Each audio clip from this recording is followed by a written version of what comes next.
Well, welcome. We have our first one on one exclusive interview, and we have Carla Cohen here on the show, which I'm really, really excited about. Welcome, everyone, to the Female Elevation Summit. I'm so excited to share my guests with you today, Carla. She's doing incredible work. And I know this conversation is going to inspire a lot of you that are watching. So, Carla, thank you so much for being here and joining me on the Female Elevation Summit interview. Um, let's start with sharing who you are, what you do.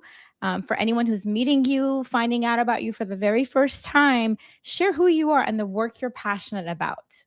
Well, Pearl, thank you for having me. It's an honor to be part of this, especially this is like the first one. So there's a lot of excitement around it, and I'm loving what I'm seeing. Um, so my passion is helping women close the gap between what their value is and the income that they are trying to achieve in their business. I really want women, any woman who wants to be financially independent, to be able to do that, because I truly believe that many women have still got this idea that a man is a plan, and a man is not a plan. You need to be able to stand on your own. And so, because you never know what's going to happen in your life. And so that's my big thing. I also, as I'm coming out more and more with my messaging, it's really about helping women step more and more into power, and helping in terms of how corporations and businesses are run. We've been twisting ourselves into pretzels for a little too many years. And, women have the knowledge and not the confidence, is what I find. And men have the confidence, but they don't have the wisdom and knowledge that women have. So my idea is that I want to support women in being able to not feel like they have to hold themselves back anymore when it comes to how they behave in a business world. I love that. Thank you. That's it's exactly along all the things and missions that we have in this community. So you're in the right place, in the right environment. So it's perfect. Now, I know you do a lot of work around emotional intelligence, which I always love learning and understanding about more. Can you explain what that is? And now it seems like it's like a new word, right? People keep throwing out there like your emotional intelligence, your emotional. What do you believe is that the energetic intelligence in the next evolution? And first, actually explain for a lot of us who don't know, pretend that people don't know what emotional intelligence means at all, and define first what that means, and then go into that about the future of it. Okay, great questions. Thank you.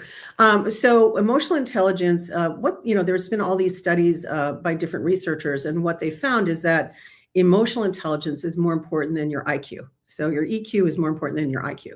What is emotional intelligence? It's being able to understand and regulate your own emotions, being able to understand and receive the emotions of others who are around you, particularly when it comes to managing your emotions. Those are the main points there's other pieces to it, but just to simplify it as much as possible, it's being able to be present and listen to other people and understand what's going on inside you and taking responsibility for that.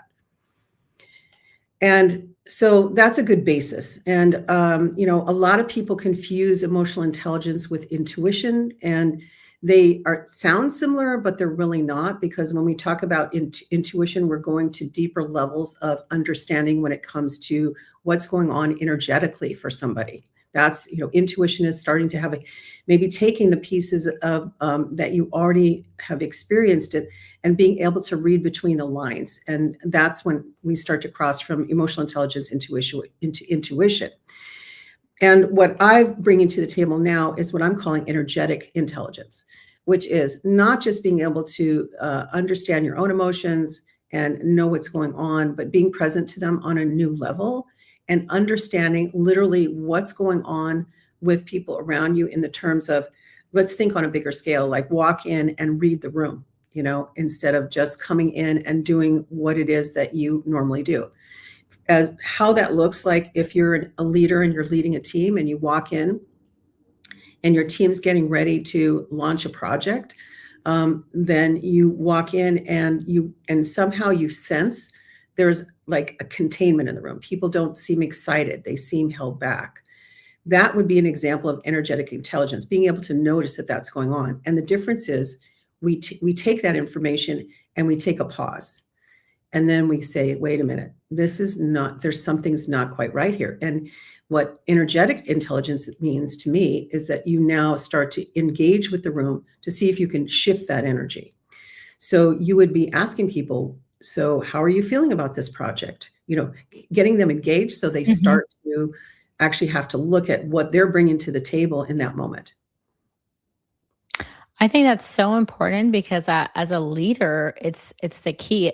I think that makes like a really good leader to be able to engage the room, come in the room, look at everyone, and feel how the leader needs to shift the energy of the room. Because if they don't feel it and they have a huge impact, that they can decrease the energy, right? If they come with this negative, like they're just like, oh, you guys are doing a horrible job. Why was this deadline not met? I mean, everything can just get worse, and that energy level really decreases even faster than before. So I think that's a huge leadership skill. Mhm. Um, Now, can you share another example of a leader transforming a situation through energetic awareness, as you were talking about?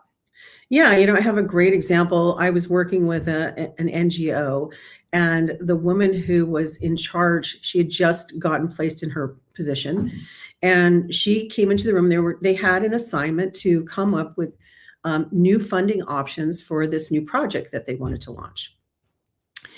And I was there observing, and when I noticed that when she came in, not only did she seem really stiff and uncomfortable, but you could visibly see people in their seats that their posture started to stiffen a little bit. They were nervous. They didn't know what to expect because she was new, right? So I signaled her from the back of the room and gave her some cues to like first of all to help her ground and Mhm. get her breath and really pause and feel into herself first, because it's leadership starts with leading you, right? Yeah. Then from there, she knew the next step, which was she actually literally asked everybody, how are you feeling about this project? I'm sensing a little bit of hesitancy in the room. And she actually addressed it. So that's a huge difference between the old paradigm and the new paradigm. The male paradigm would have been, okay, we're just going to charge through. We've got a project. We have limited time. Let's do A, B, C, D, E. Whereas this new model that I'm proposing of feminine leadership is, okay, I'm noticing I need to check in with me. I need to check in with my team to see what's going on with them. And then when you do that, what you start to do is create an atmosphere of inclusion where people start to want to engage and they start to want to participate more. And when they feel that, it starts to free them up. So the fear Mhm. of them saying something wrong or making a mistake or misstepping starts to dissolve. And then they come forward with, maybe a better idea than what they would have been working on before. Exactly. I mean, inclusion is the key. And just people want to be seen. They want to be heard, and they want to know that it's a safe environment that they can speak and be involved in a team environment and collaborate together versus just like we have no time to talk about it. We have a deadline. And then when you're trying to drag people in that kind of environment, you're not going to get good results. So for any leaders out there that are listening, this is really important. What Carla is teaching us today. Now, what do you think, in your own words, what do you think empowerment means? Because we talk a lot about that, and me, it's all about empowerment. Right, right. So, we have empowerment, what truly it means, and then what do you think about, what we're trying to do, the woman-led leadership, right? That's what Mm. we're hoping for. What does that look like to you in real life? Because I know you're a leader, you're doing a lot of work. So tell us a little bit about that. Well, I think empowerment is making a choice because you ultimately are the one who decides whether you're going to be in your power or not. The problem is that most of us, especially women, and again, it is a little bit dependent on what year you were raised and by what kind of family and all those things. But Mhm. if we go go back, like I was trained to be I was trained to hold myself back, from an early age. When I think about it, it's not that my parents meant to do that or my teachers or any of that, but I just think of a very simple thing. When I was in junior high school, they had homemaking classes, which was basically cooking, and they had woodworking and they had mechanics. Well, I wanted to do the woodworking. And they're like, you're a girl. You can't be in a woodworking class, right? So I didn't understand that I was trained that, early on that there were certain things that I could do and I couldn't do. These were male things and these were female things. Right. And although we don't have as much of that overtly, it's still going on in a covert fashion in every organization that's out there. I was just I don't know if you know this, but I used to be an ambassador for the Irvine Chamber of Commerce. And I remember first of all, there was a man who thought he was being, kind to me. And every time I would come into a meeting and he saw me, he'd address me as sweetheart, which was, completely inappropriate. Right. And so he didn't even know that what he was doing was what I found it I know what his intention was, but on some level it was demeaning because he wouldn't treat another man like that. He wouldn't call another man sweetheart or Right. hey, whatever, right? So inappropriate. So when it comes to empowerment, we have to make choices to take the lid off ourselves. We have to start questioning the decisions the beliefs that we have that are keeping us contained, and really ask ourselves, is that belief true? Do I really need to behave in that manner? How is that serving me? Because if you're feeling suppressed and you can't get your passion out and you're not able to get your message across, you're holding yourself back. And I'm here to take the lid off. That's what I want for women. Right, right.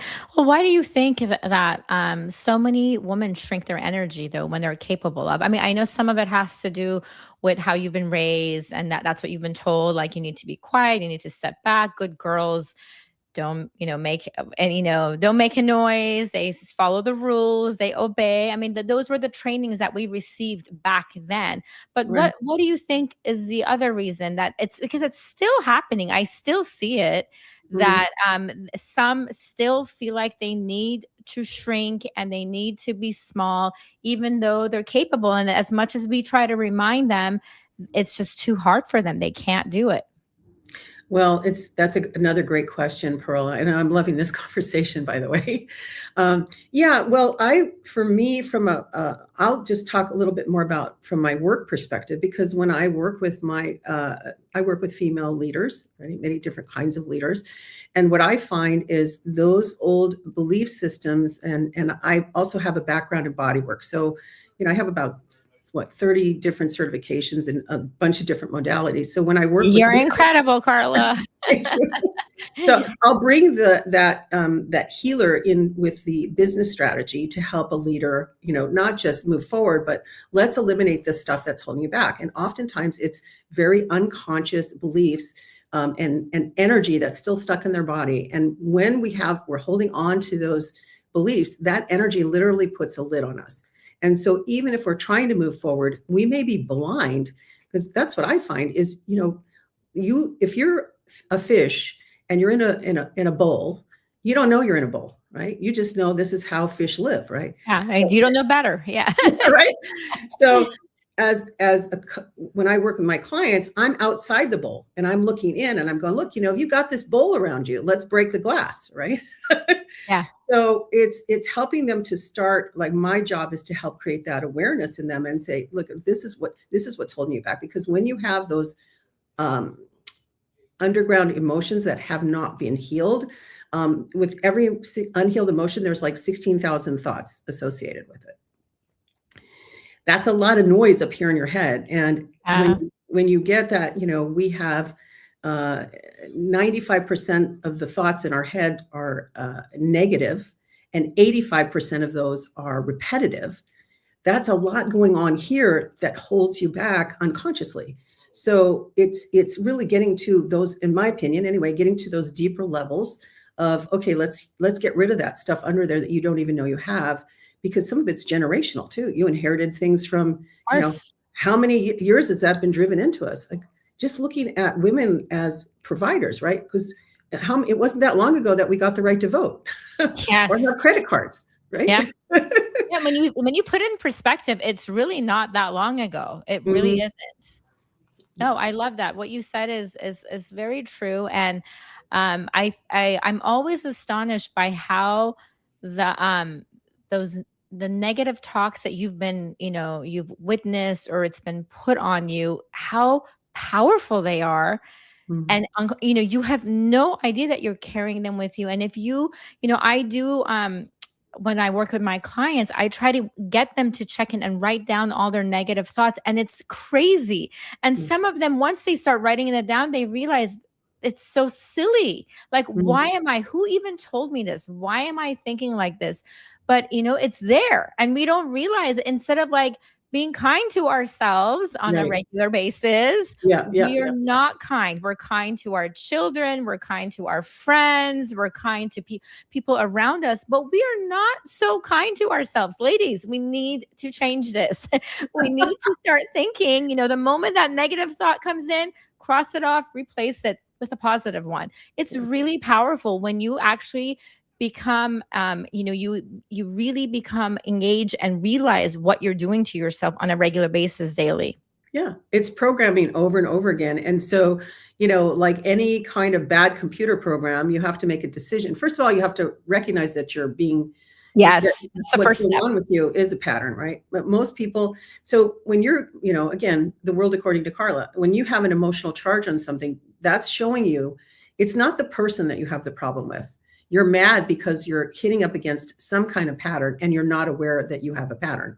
So, the idea of healing the source, the emotional source of that's creating the thoughts, that's creating the energy that person is bumping up against, it's internal. It's not that person's responsibility to, make you feel better. It's your job to go, okay, why, where is this in my body and how, because I'm really all about connecting with the body and the mind and the emotions. It's like, okay, I need to connect with this so that I can move beyond it. Right. Yeah, So, I absolutely agree with you. I feel like ever since I've like kind of discovered emotional intelligence, I have become a lot more peaceful, and I mhm. realize that I'm the only one that can control my inner peace. It has nothing to do. I can't blame that person said this, that person did this, the person drove crazy next to me. It's up to me how I want to react and how I want Mhm. to go about to keep the peace inside of me. So, yeah, that's really powerful. Um how do you define success in this season of your life? Hmm. Gosh, We I get feel deep here on these one-on-ones, Carla. yeah, yeah. Well, it's funny you say that because I feel like I'm in such a season of expansion right now. The book which we're touching on points from it that is coming out actually this week officially has Woohoo! really yeah, You have yay. are you excited? This is big. Yes, I am excited. I'm excited because I can see what's happening. It's like the response. I just got Do you have a the text author from. copy near you or no to bring it up? I can grab one. Oh, Yeah, here. grab Yeah. it. Grab it. Show it to us. It's sitting on my elephant. Good But luck. here it is. There you go. Yeah, I'm really excited about it.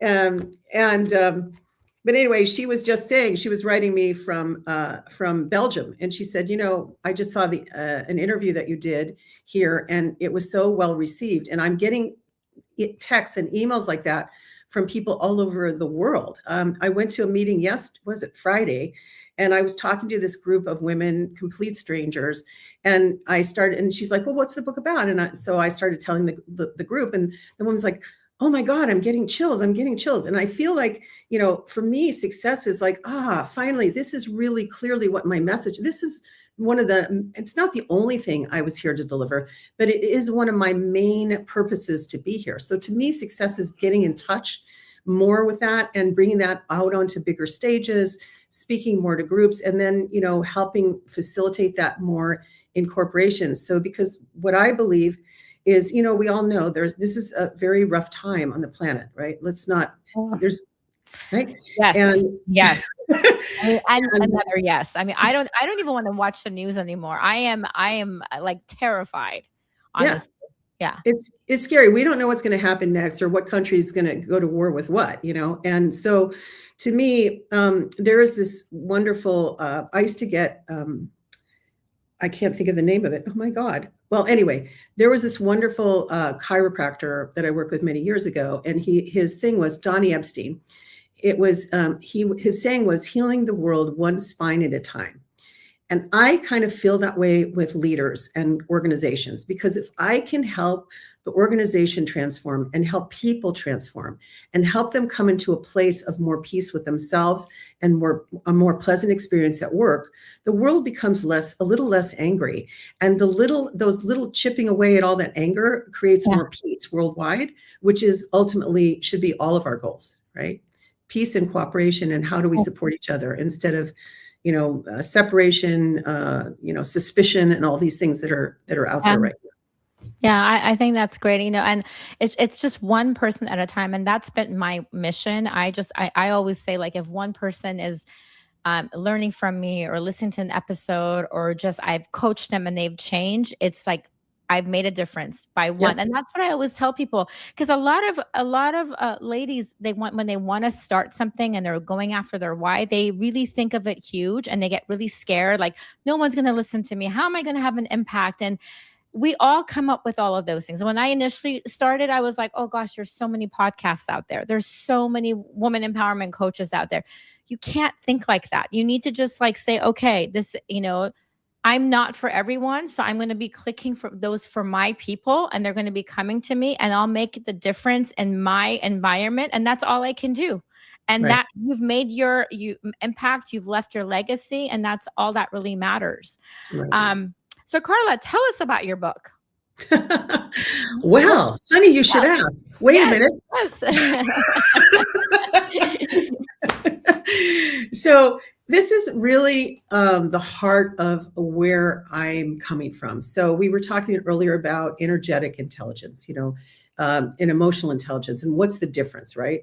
And so what I'm trying to bring to the table is this new paradigm where we function from a place of what I call energetic coherence, where we start to create more coherent energies from a leadership position as women, and stop trying to hold ourselves back or letting somebody else push us backwards, right? Or suppress Right. us. And so the book is really about the new model, is like, so here's what the new model would look like, like some of the things I was mentioning earlier. The difference now, if people were following this new model, think of it like this. Like, if you have an orchestra, right? And there's a whole orchestra in front of you, and only the flute is playing right now. Okay. And maybe once in a while the trombone chips in, right? And that's how a lot of organizations function. There's maybe there's one other instrument, so there's maybe 3 instruments or people that are kind of louder than everybody else, and they're kind of leading the charge on whatever the project is. What in the new model that I'm suggesting, we start to bring in everybody. We bring in the keyboards, we bring in the guitar, we bring in, you name it, all these other instruments, because what happens is the difference between an orchestra, a symphony, versus a few instruments is quite obvious, because when you combine everybody all together, you get a whole other animal, right? A whole music other is different, completely different. Yeah. Right.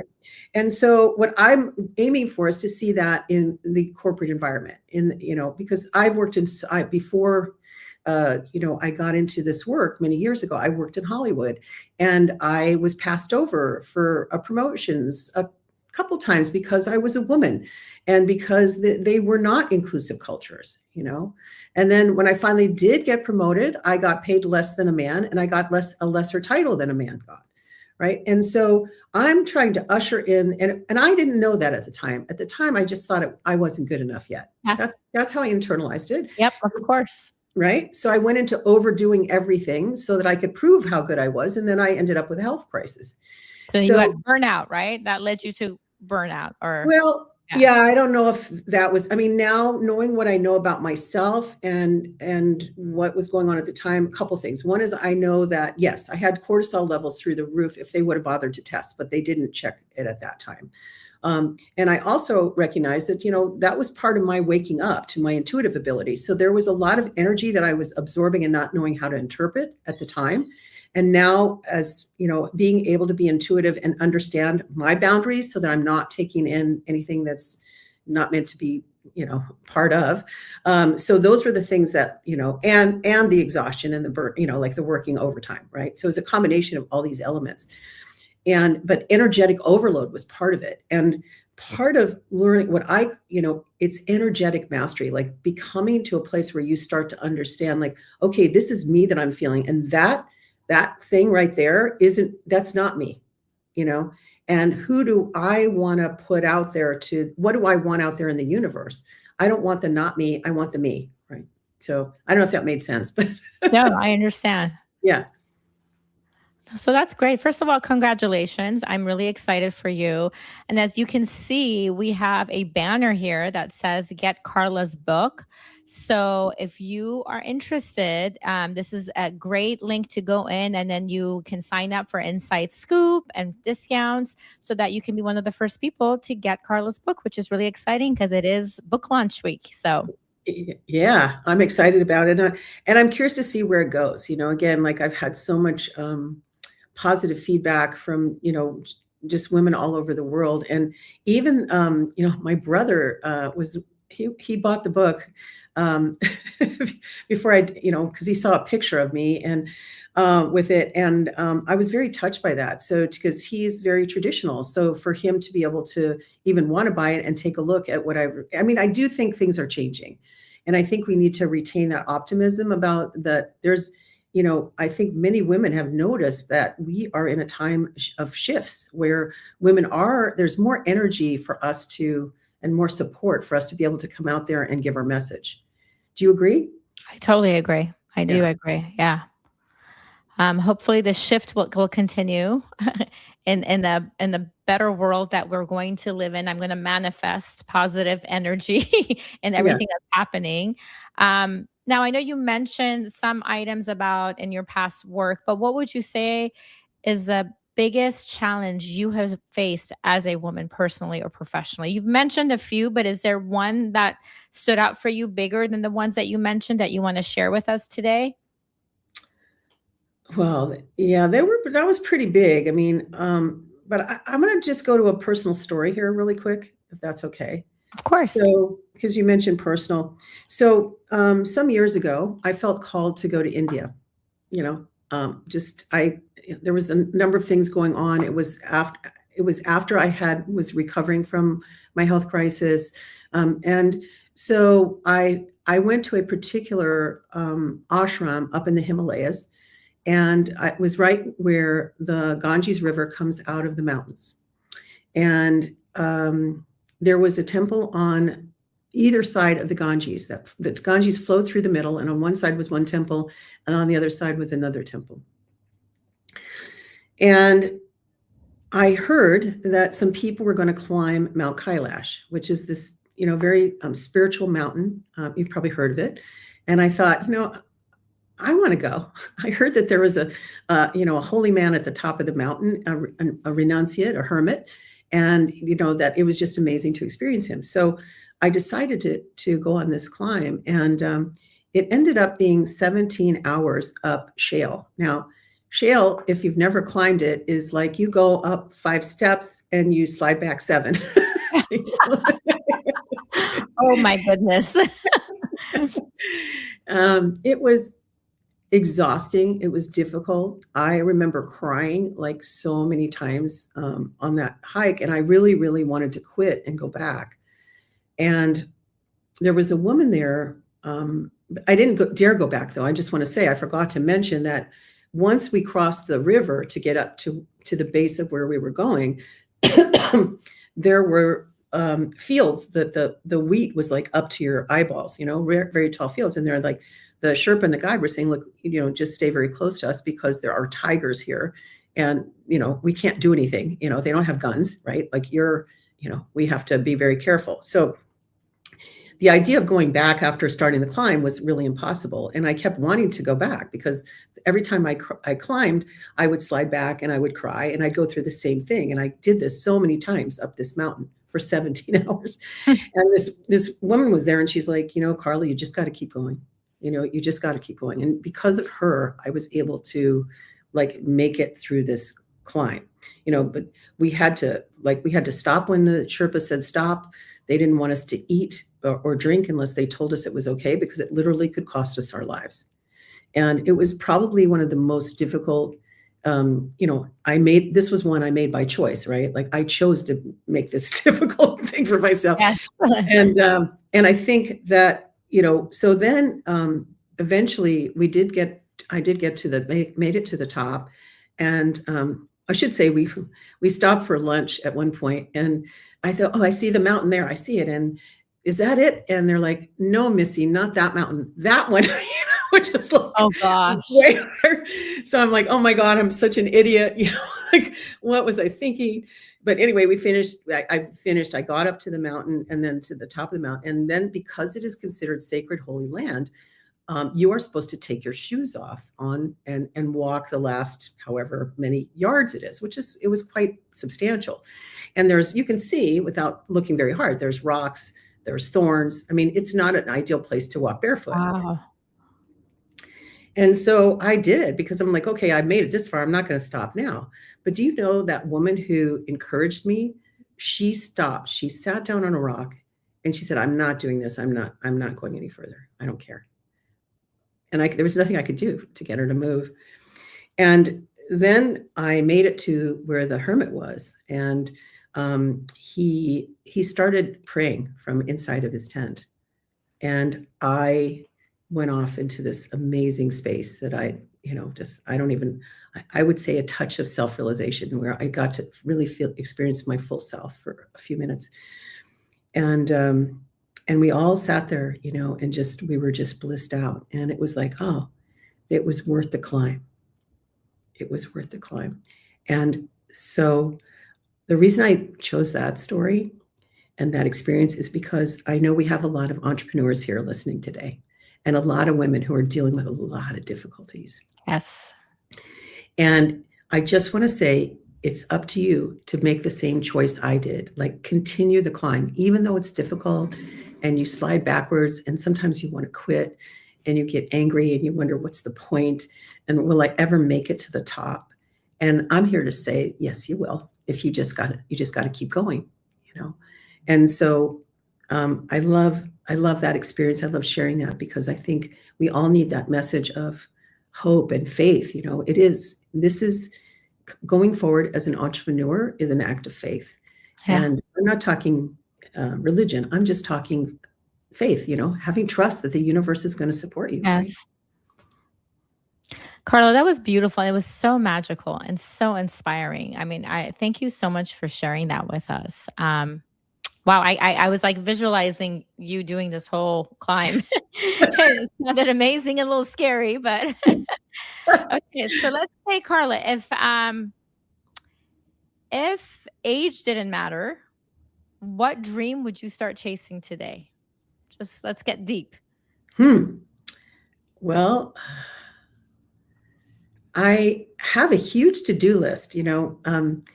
Many years ago, I did a number of immortality trainings. The idea of getting us off the idea that we have to die at a certain age, which I still believe to be true. It's all about mindset. I'm not going to tell you what my age is here today, but I know that many of you would be shocked if you knew. So, and I don't really have that much gray hair to prove it. So I'm just saying, but I don't think I would do much different. There are things I want to add on, which I'm in the process of doing. I've always been a lover of travel, and I feel like I can never have enough. So for me, it's more exploration, going to more places, and building also, which I'm in the process of right now, but this having this huger, that was good English, legacy, to leave that where, I do help larger numbers of women who are like you and like me, who, are coming from different backgrounds and maybe don't have the confidence or the faith or don't even know what their message is. It's taken me a lot of years to figure. I've had different points in my life where I'm going, oh my God, this is what I was put here for. I used to organize retreats for like 10,000 people for this very amazing woman. And when it got to around 10,000 is about the time I decided I was done. But when I was doing it, I was like, oh, okay, this is why I was put here on the earth. And I'm like, yeah, that's a piece. Sometimes people think that we come here with like one mission. And I don't believe that. I feel like, especially women, like, look at how good you're a mom. Look at how many things you multitask. You have a podcast, you have clients, you have children that you're taking care of, you have a loving husband, and you manage, and you have a social life. And I don't know how big, but anyway, you somehow you manage all that, and you do it so beautifully. And I think that's, as women, I think we're meant to be multitaskers. We're meant to have multi purposes, right, in what we do. So it's not like it's one thing. I think it's just more of, and Yes. bigger and bigger, Yeah, I agree. I feel the same way. And I feel like we need to work on really enjoying the journey and not so scared and focus on the outcome, because every time I do that, I really fall in the flow and things just happen beautifully. But if I get obsessive about something and I'm really upset that I didn't get it or it didn't happen, and then my energy is low and I fall out of alignment and flow, and everything, it just spirals down in a negative way. So really, really emphasize, just enjoy the process. If you're in the flow, you're going to get to where you need to go, because that energy is going to fill you up. You're going to feel good about yourself and you're going to follow through. Now, Carla, one thing that I do always is I choose a word. Every year, this like really helps me to kind of like get focused for the year. So I'm going to ask you one, looking back, what is the word that describes your 2025, and what did that year teach you about yourself? Oof. Oof.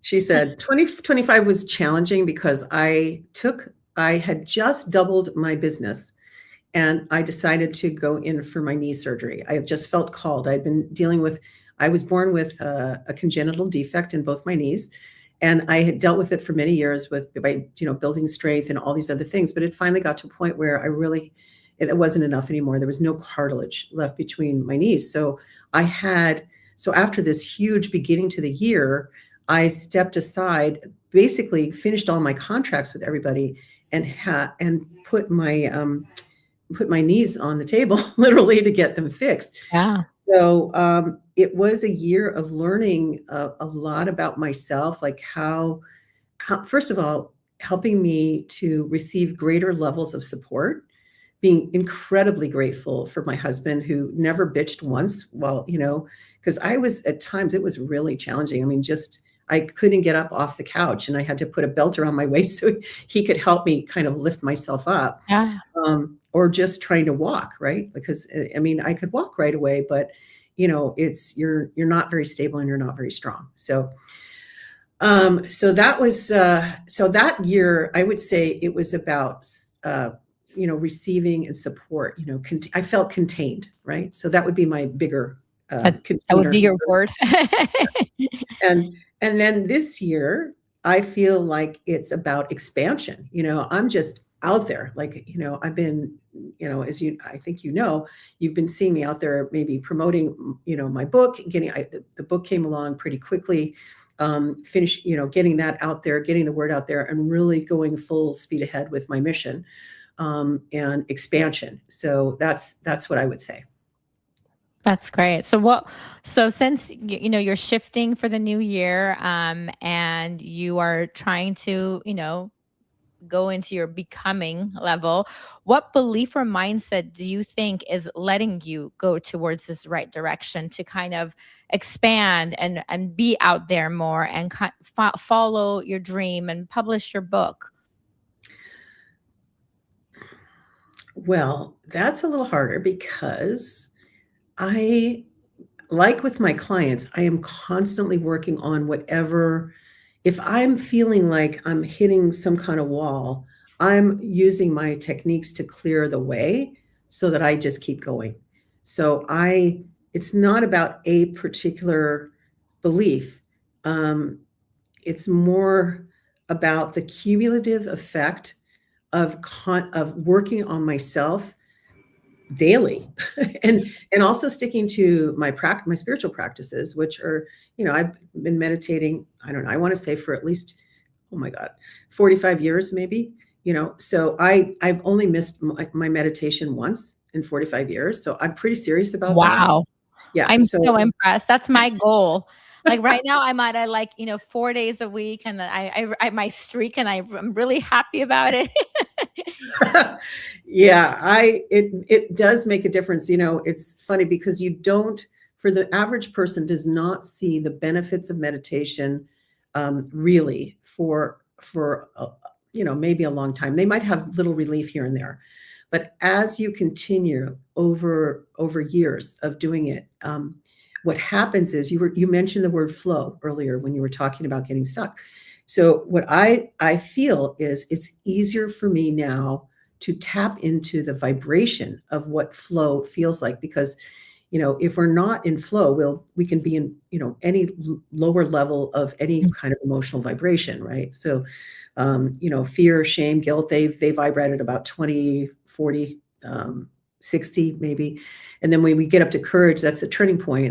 That vibrates at 250. And as we get up into the 400s, we're up into flow. That's when we start to move into flow.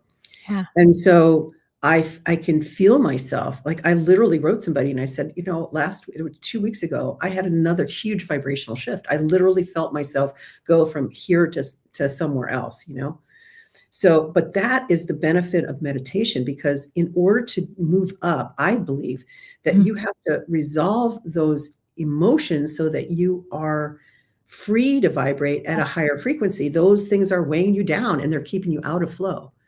So that's my 2 cents on that one. I absolutely agree. I love that. I think meditation is such a powerful tool, and I really feel like we need to do more of it. I mean, my goal is to do like 7 days a week, but sometimes you know how it is. It's like in the morning, kids, bus, running, and then by the time I figure it out, it's like, oh, I got to get to my first appointment or whatever, and I miss out. But absolutely, the days that I do meditate, I mean, it's a complete different day. I feel so much better. And I've really I made sure like today, I was like, first day of summit, I need to meditate. I need to get into the right mindset and be in my flow. So definitely. Now, I know you've written, your book, but I want to ask you, is there a book in your life that has significantly influenced your journey?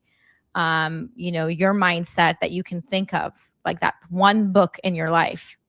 I think a big turning point for me, this is going back way back, when I first started doing healing work on other people, and I was feeling things in their body and I was seeing them shift, right? I was seeing the emotional shift, I was seeing the physiological shift, and I didn't have the words to explain or describe what I was feeling. And of course, there was no science, right? There was somebody in Las Vegas who wanted to hook me up to some machines and do some studies, but I guess she never got her grant. So unfortunately, that didn't go forward.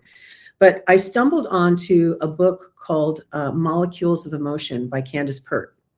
And I felt like she had articulated what I was feeling with my hands from a scientific standpoint. And that, I think, was life-changing, because for me, it was validation that I wasn't friggin' out of my mind. And I can see it in my clients anyway and in the results, but to have somebody from a scientific background explain it meant a lot to me, because it gave me a deeper understanding of, not just what I was experiencing, but also literally how emotions work from her standpoint. I see emotions because I am intuitive. I see emotions as energy in people's bodies, right? But she's talking about the molecules in terms of the cellular interaction and what happens, our receptor cells and all of that. So, she's brilliant. And if you haven't read her work, she has other work that she came out with later on. What was her name? It's Candace Pert. Okay. P-E-R-T.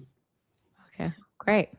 Yeah, that's great. And you need that validation, right? That's really what you needed at that time specifically. So, yeah. And I still teach her. I quote from her in my many of my workshops, because there's nobody who said it better. And she was robbed of her Nobel Prize because she was a woman. There's a whole story about that too. So if you do some research on her, you can see, a little bit about her story, but she was an amazing woman. Yeah. Okay. Thank you. Well, before we wrap up, I want to ask you, do you have a free gift or resource or special offer you would like to share with our community today? Well, yeah, they can. I do. Let's see. So, if someone feels called to have a get to know me a little bit more and have a conversation, if you go to my website, breakthroughwithcarla.com, you can actually. I'm hoping you can't hear that ringing that's coming on my We can hear it. Oh, I'm so Can you sorry. turn it up? My phone is off, but my computer for some reason is letting it happen, and I can't. Okay, that's okay. I apologize for that. And it's a spam call, even more exciting. Oh, we get So, those all the time, right? yeah. But anyway, if you go to breakthroughwithcarla.com and you type in, this is just good for like a couple of days, FBS, you will get a free mini session with me. It has a price on this site, but if you type in FBS and you hit apply, it'll take it down to 0. And there are a limited number of those spots open. So if you're interested, I suggest you jump on it. We talk a little bit about, some of your biggest, get super clear on your vision. What's the big gap that's holding you back? And you walk away with a very clear mini plan of what your next steps should be. And, we do explore, if you're interested, we talk about the possibility of doing some more work together. But Can you type that in the comments? yeah, let me try to do that. Let's see. So Not the whole link. thing, just the link. No, it doesn't let me do that. Comments is live viewer comments show up on StreamYard. Okay. Yeah. So you know what? We will well, tell us the link again, and then we'll make sure we'll post it again in the Facebook Live in the comments there. Thank you. Yeah, it's breakthroughwithcarla.com. Okay. So let's make sure we add that in so that people can, and is that the best way to get a hold of you? Yeah, I think so. That, or, you can also go to my website, which is carlacohencoaching.com. Okay. That's a really good, just simple, but if you go down to the bottom, there's a place where you can sign up for information. Up at the top is, a link for, having a conversation. But yeah, that's a good way to get on my list and kind of know what I'm up to, and and stay in touch. Okay. So Carla's going to add all that information in the comments with this interview so that everyone can get a hold of her. So let me see. One last question. What is one belief about leadership you hope dies in this generation? That men know better.